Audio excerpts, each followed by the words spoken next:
أولم يهد للذين يرثون الأرض من بعد أهلها أن لو نشاء أصبناهم بذنوبهم ونطبع على قلوبهم فهم لا يسمعون تلك القرى نقص عليك من أنبائها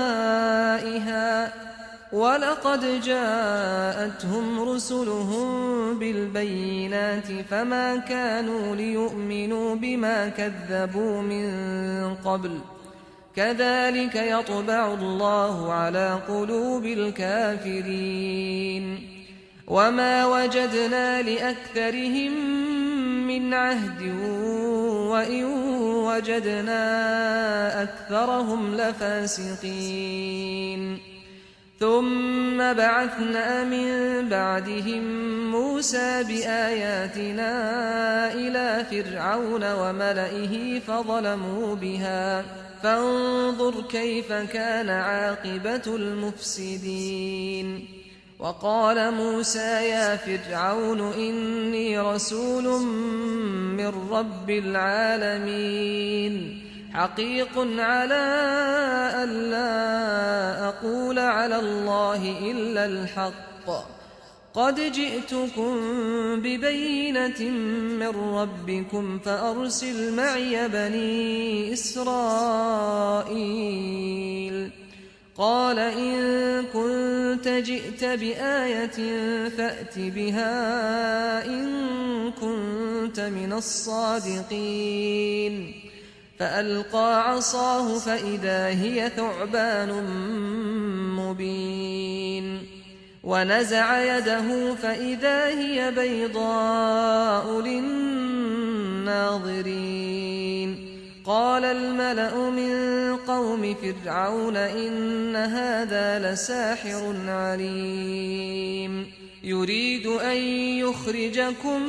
من أرضكم فماذا تأمرون قالوا أرجه وأخاه وأرسل في المدائن حاشرين يأتوك بكل ساحر عليم وجاء السحرة فرعون قالوا إن لنا لأجرا إن كنا نحن الغالبين قال نعم وإنكم لمن المقربين قالوا يا موسى إما أن تلقي وإما أن نكون نحن الملقين قال ألقوا فلما ألقوا سحروا أعين الناس واسترهبوهم وجاءوا بسحر عظيم وأوحينا إلى موسى أن ألق عصاك فإذا هي تلقف ما يأفكون فوقع الحق وبطل ما كانوا يعملون فغلبوا هنالك وانقلبوا صاغرين وألقي السحرة ساجدين قالوا آمنا برب العالمين رب موسى وهارون